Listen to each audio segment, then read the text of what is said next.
함께 56쪽 살펴보도록 하겠습니다. 구레네 사람인 시몬은 아들인 루포, 알렉산더와 함께 예루살렘에 왔다가 억지로 십자가 사건에 휘말립니다. 구레네라는 지역은 지금 리비아 지역에 해당하는 아프리카 지역입니다. 그렇다 보니 이 구레네 시몬이 흑인일 것이다 추측도 많습니다. 무엇보다 억지로 사형수에 십자가를 지고 가게 했다는 점에서 일반적인 시민들과는 좀 구분되는 사람이었을 가능성이 큽니다. 예수님의 십자가를 대신 지면서 시몬은 그가 짊어지고 가는 고통의 크기를 온 몸으로 느꼈을 것입니다. 나중에 그 희생이 자신을 대신한 것임을 알았을 때 그가 느꼈을 그 은혜의 크기는 십자가를 져보지 않은 사람과는 너무나 달랐을 것입니다. 구레네 시몬의 이야기는 성경에 더 등장하지 않습니다.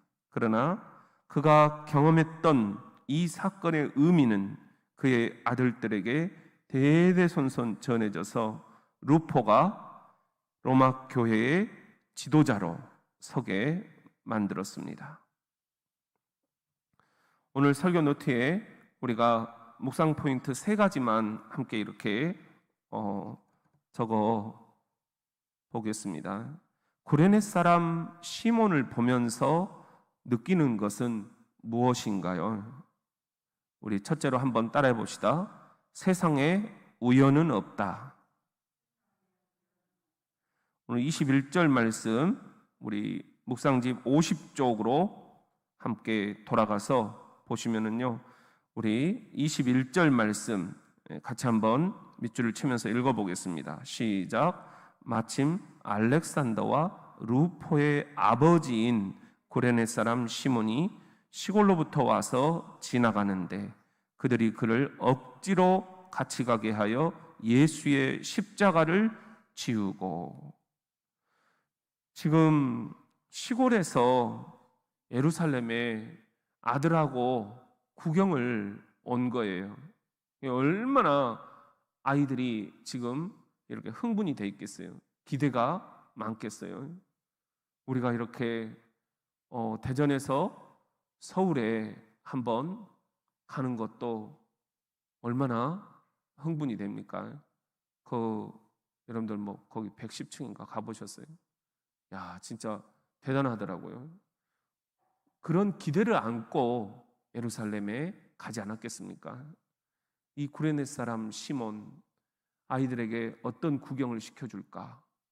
가장 큰 도시인 이 예루살렘을 어떻게 아이들의 가슴에 이렇게 추억으로 남기게 해줄까?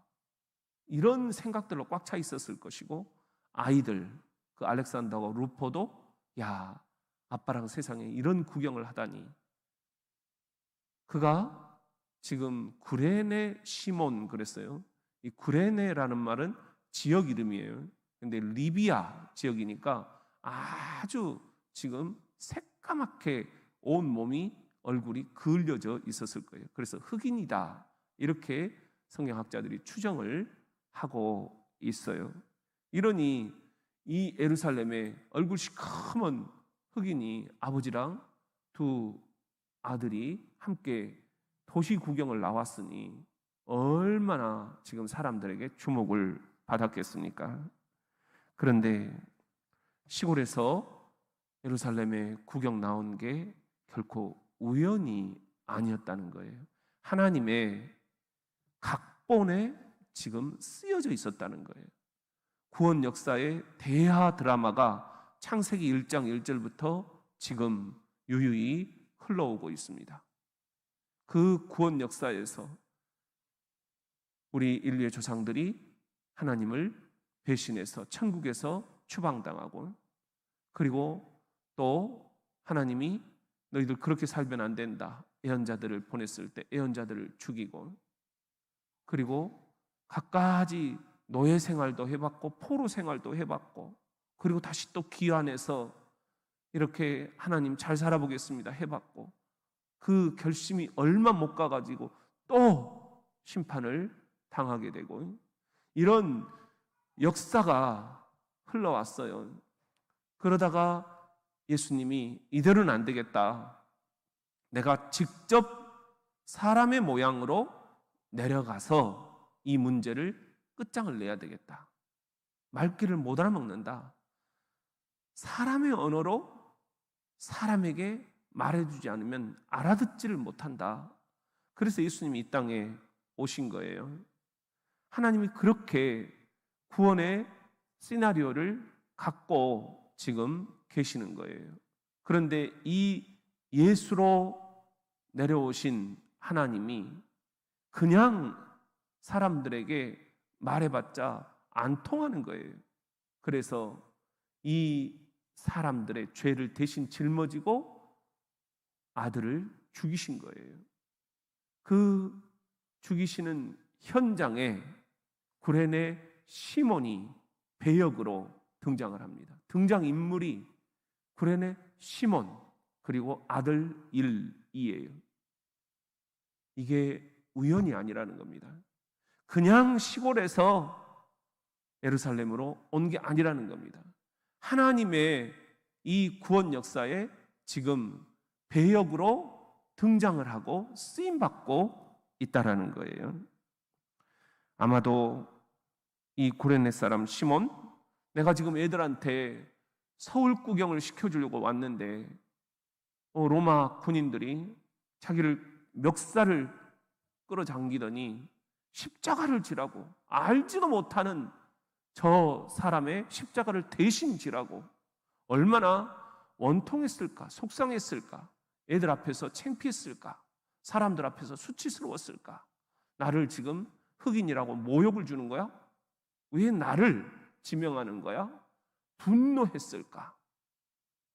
여러분, 그런데 이 구레네 사람 시몬, 이 배역에 순종했다라는 것입니다. 그가 이 배역이 어떤 배역인지를 과연 알고 순종했을까? 성경은 거기에 대한 기록은 없어요. 그렇지만 우리는 여기서 짐작을 하는 것입니다. 구레네 사람 시몬, 그의 마음에는 원망도 불평도 분노도 보이지 않습니다. 묵묵히 저 예수라는 사람의 십자가를 대신 지고 가는 모습. 하나님의 사역에 내가 스카웃되었다. 내 배역을 바로 이것이다. 구레네 사람 시몬은 세상에 우연이 없다라는 것을 알고 있었던 듯 묵묵히 예수의 십자가를 대신 지고 갑니다. 오늘 우리들도 세상에서 우연은 결코 없다. 우리가 이렇게 대전 장로교회에서 한 형제 자매지간 신앙생활을 하고 있는 것, 이건 결코 우연이 아니다. 하나님이 천지 창조를 하실 때 우리를 위해서 이런 배역을 맡기셨다. 우리들 모두가 다 가정에서 자녀들과 우연히 지금 살고 있는 것이 아니다. 남편을 만난 것도 우연이 아니다. 모든 게 하나님의 각본대로 진행이 되고 있다. 우리 그런 믿음이 구레네 사람처럼 우리들 모두가 다 원망 없이, 분노 없이, 그리고 우리들 순종하는 마음으로 이 배역을 감당할 수 있는 그런 고백이 있기를 간절히 바랍니다. 구레네 사람 시몬을 보면서 느끼는 것은 무엇입니까? 두 번째는 한번 따라해 봅시다. 예수님의 십자가, 나의 십자가.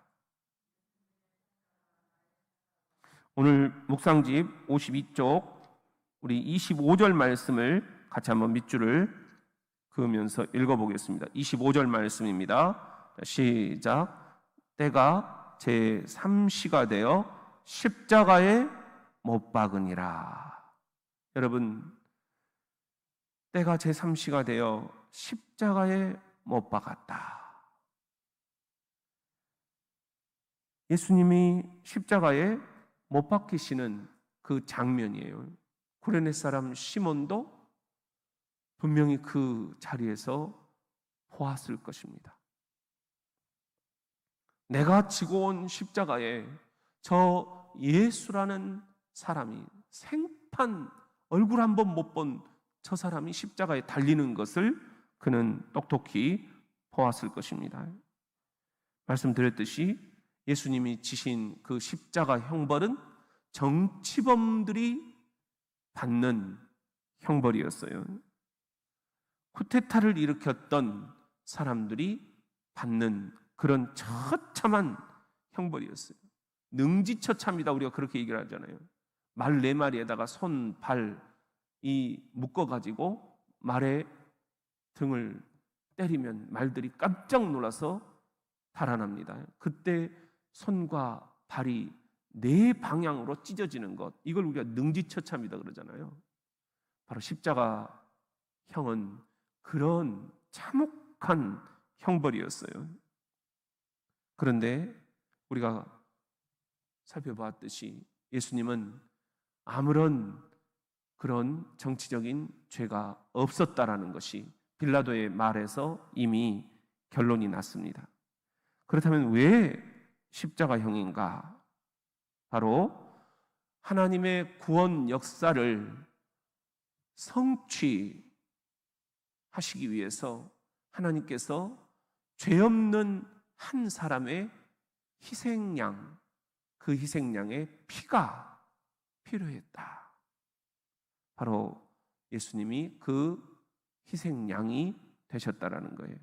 나의 죄, 여러분의 죄, 우리 온 인류의 죄를 이렇게 지고 가신 예수님의 십자가, 그 흘리신 피, 내 죄도 거기에 포함되어 있다라는 거예요. 구레네 사람 시몬의 통찰이 거기에 이르자 자신이 진 이 십자가의 의미가, 이게 내가 예수님의 십자가를 대신 지고 갔는데 실은 이 십자가가 바로 내 십자가구나. 저분이 나를 대신해서 죽어주시는구나. 이게 완전히 뒤바뀌는 통찰이 일어나는 거예요. 내가 저분의 십자가를 대신 져드린다 했는데, 그런데 정반대로 저분이 내 죄를 대신 짊어지시고 죽어주셨다. 내 십자가를 대신 짊어지시고 죽어주신 예수 그리스도, 구레네 사람 시몬은 바로 이런 통찰에 이르게 됩니다. 오늘 또 우리들이 이런 고난주간의 통찰이 분명히 있어야 되겠습니다. 예수님이 과연 내 죄를 대신 짊어지시고 죽어주셨구나, 이런 통찰이 우리들에게 있는가? 아니면 구레네 사람 시몬처럼 내가 왜 저 사람의 십자가를 대신 져야 되나? 이런 마음이 혹여라도 조금이라도 우리들에게 있는가? 내가 왜 해년마다 고난주간이면 이 기독교는 내 죄 하면서 십자가 하면서 내가 짓지도 않은 죄를 자꾸만 지었다라고 하는가? 죄책감을 불어넣는가? 죄의식을 불어넣는가? 혹여나 그렇게 우리가 생각하고 있지는 않은지. 저분이 지신 십자가가 바로 내가 져야 할 십자가였구나. 내 죄 때문에 저분이 죽으셨구나. 이 구레네 사람 시몬의 통찰이 오늘 밤 우리 온 대전 장로교회 성도 여러분들에게 이 시간 분명히 깨달아지기를 주의 이름으로 축원합니다. 구레네 사람 시몬을 보면서 느끼는 것이 무엇입니까? 우리 세 번째로 우리 같이 한번 따라해 봅시다. 부모가 헌신하면 자손을 책임지신다. 부모가 헌신하면 자손을 책임지신다. 오늘 52쪽 로마서 16장 13절 말씀입니다. 우리 같이 한번 밑줄을 그으면서 다시 읽어보겠습니다. 시작. 주 안에서 택하심을 입은 루포와 그의 어머니에게 문안하라. 그의 어머니는 곧 내 어머니니라. 루포가 누굽니까? 구레네 시몬의 아들입니다. 아빠가 서울 구경시켜준다고 해서 예루살렘에 따라 나선 시몬의 아들 루포, 로마서에 이 루포 이야기가 나와요. 주 안에서 택하심을 입은 루포, 그러니까 이 구레네 사람 시몬이 그 아들 루포가, 그리고 그의 어머니가 십자가에 달리신 예수 그리스도의 이 사건을 보면서 하나님을 모셔드렸다. 예수님을 나의 주, 나의 하나님으로 영접했다. 그런 것을 우리들이 여기서 확인할 수가 있죠. 구원을 받은 이 루포의 가정, 루포와 그의 어머니에게 문안하라. 지금 이렇게 예수님의 제자들이 끔찍히 구레네 사람 시몬의 아들 루포와 그 어머니를 챙기고 있어요.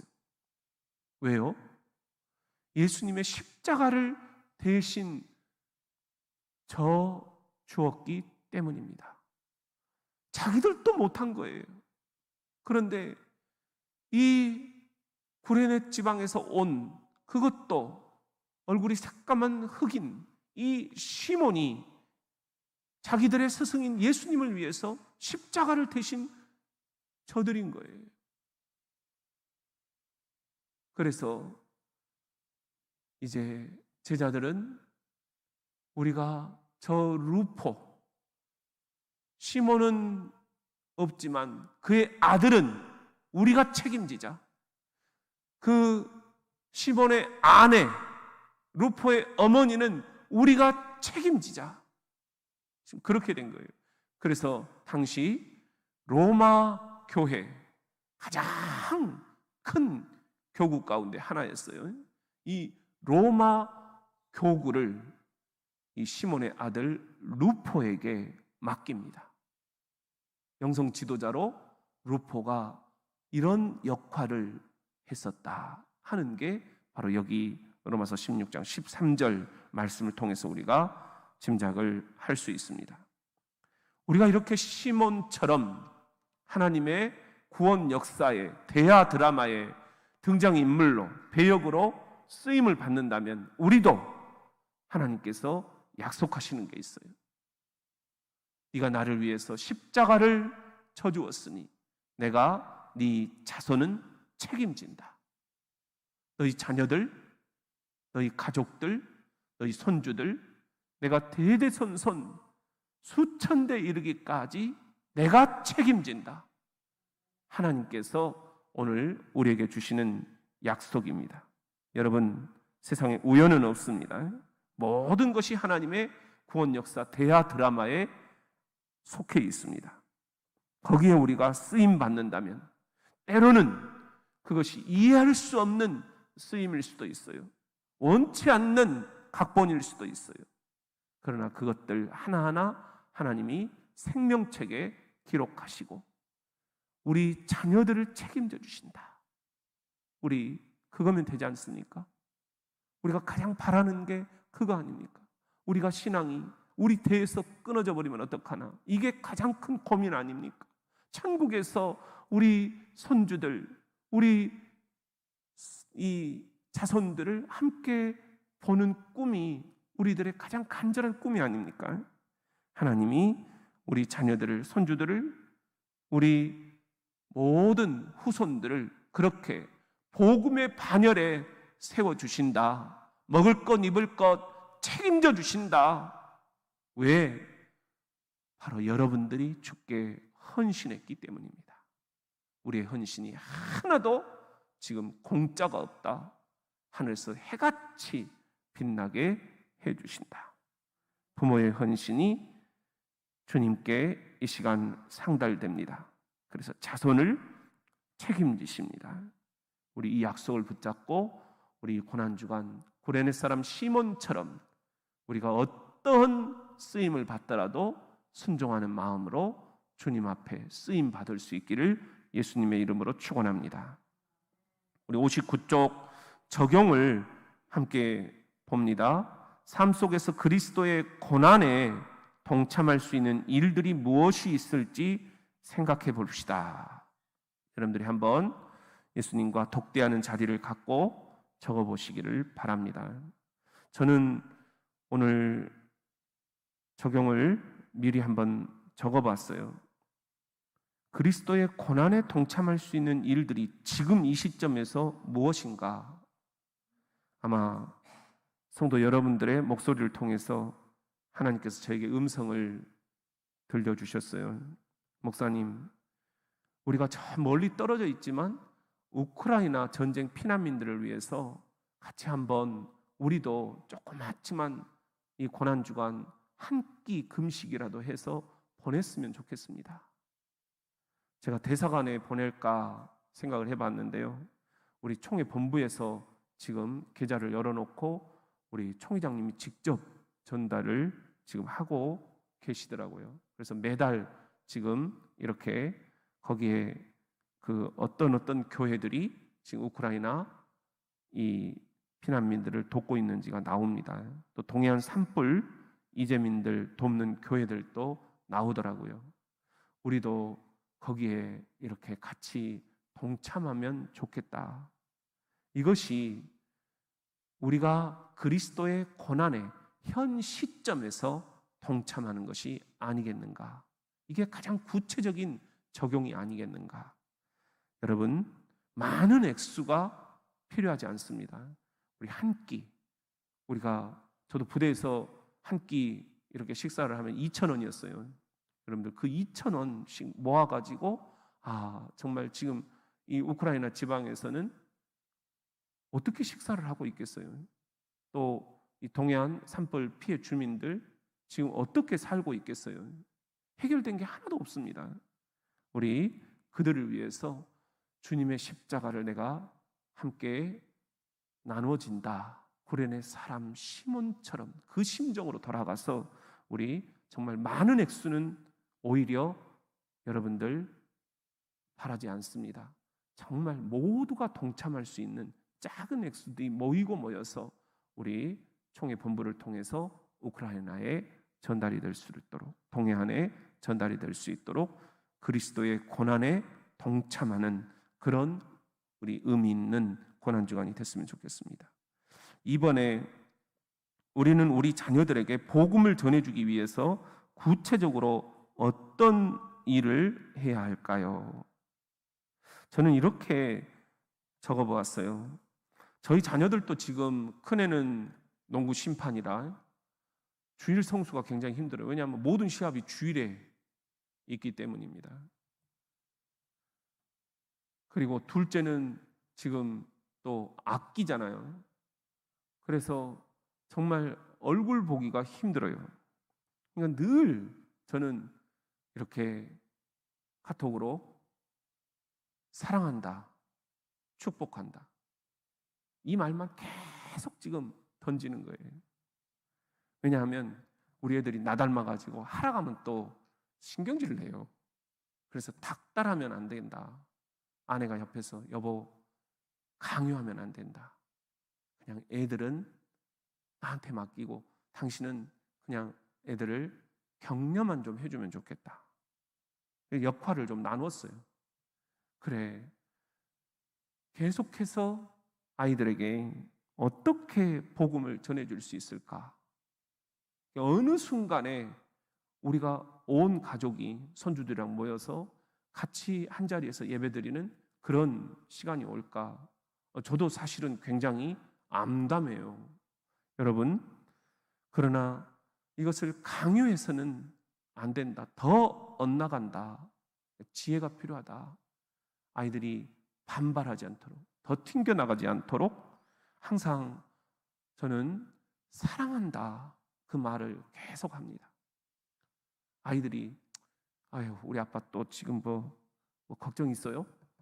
애들은 나보다 내 머릿속에 더 들어와 있어가지고 또 우리 아빠 또 뭔가 불안하구만. 그리고는 자꾸만 나를 뭔가 막 캐려고 그래요. 아니야. 그냥 사랑한다. 축복한다. 그렇게 이야기만 하고 있습니다. 그리고 아이들이 느낄 수 있게 해달라고 기도할 뿐입니다. 여러분들, 우리 부모님들이에요.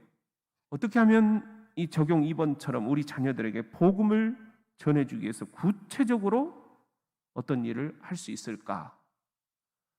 자식 문제에 누구도 장담 못합니다. 그렇잖아요? 정답도 없고 오히려 우리는 기도할 뿐입니다. 모두가 다 자녀들이 엇나가지 않도록, 반발하지 않도록, 복음에서 더 멀어지지 않도록 아이들을 얼마나 우리 부모가 아끼는지, 사랑하는지, 축복하는지, 지지하는지, 격려하는지, 응원하고 있는지 우리 계속해서 신호를 보냅시다. 어느 순간 그 신호가 잇따라서 부모님 마음이 이런 거였구나. 우리가 예수님께 가까이 나아가야겠구나. 여러분들, 그런 시간이 속히 오기를 바랍니다. 저희 형제 지간도 6명이에요. 그런데 어머니가 계속해서 우리 가족 단톡방에다가 사랑한다, 축복한다, 그것만 계속 올리셔요. 옛날에는 왜 주일인데 예배를 안 드리느냐, 그러다가 내가 죽으면 어떻게 하려고 하느냐. 내가 그래서 어머니한테 절대 그런 소리 하지 마세요. 다들 먹고 살기 힘들고 다들 지금 한다고 하고 있는데 그러면 더 힘 빠져요. 그러니까 그냥 사랑한다, 축복한다만 하세요. 그렇게 말씀을 드렸어요. 그랬더니 지금 요새 계속 우리 형제간들이 우리 유튜브에 막 들어와요. 하나님이 이렇게 응답을 하시는구나. 정답은 없지만 우리 적용이니까요. 저는 그렇게 적용을 하고 있습니다. 여러분은 어떻게 자녀들이 복음의 길에서 이탈하지 않도록 하시겠습니까? 이제 우리 그 다음 페이지 60쪽 고난주간 성수요일 저녁기도 히포의 아우구스투스의 기도를 우리가 함께 드리도록 하겠습니다. 우리 기도문을 같이 한번 보시고 한 목소리로 주님 앞에 히포의 아우구스투스의 기도문을 바칩시다. 시작. 오 강하신 주님, 저희를 주님께로 돌아오게 하여 주십시오. 자비를 베푸셔서 우리가 구원을 얻게 해 주십시오. 내가 주님으로부터 돌아서 멀어지면 그곳이 어디든, 내가 얼마나 아름다운 것에 매달리든 내 영혼, 인간의 영혼은 슬픔에 젖어 있습니다. 주님께로부터 나지 않은 아름다움이란 존재하지 않는 까닭입니다. 주님께로부터 난 것과 그렇지 않은 것 모두에게 삶과 죽음이 있고, 태어나면 살아가고 자라고 성숙하게 되지만 성숙하자 곧 시들고 죽어버립니다. 태어나는 바로 그 순간 존재를 향해 발돋움하며 서둘러 한층 더 빨리 죽음을 향할 뿐입니다. 그것이 주님께서 우리에게 두신 한계이며 우리는 그러한 실제의 부분일 뿐 스스로 존재할 수 없고 순전히 쓰러져갈 파편들로 이루어져 있을 뿐입니다. 내 영혼은 피조물에게 집착해서는 안 되며 오히려 주님을 찬양해야 합니다. 오 주님, 모든 것을 만드신 창조주시여, 예수님의 이름으로 기도드립니다. 아멘.